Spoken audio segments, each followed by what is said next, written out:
নমস্কার সবাইকে। সবাই কেমন আছেন? আশা করি আপনারা সকলে ভালোই আছেন। তো এই ভিডিওটা মূলত জন্মাষ্টমীর ২টা দিন কিভাবে কাটলো সেই নিয়েই ভিডিওটা।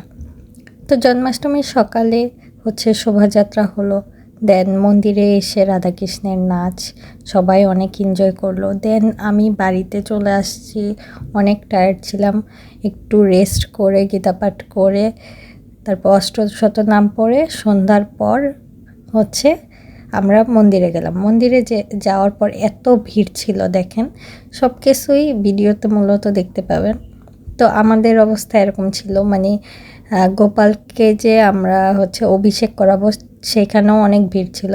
তো অনেক কষ্টে গোপালকে অভিষেক করানোর পর উপোস ভাঙলাম। দেন এটা পরের দিনের ক্লিপ।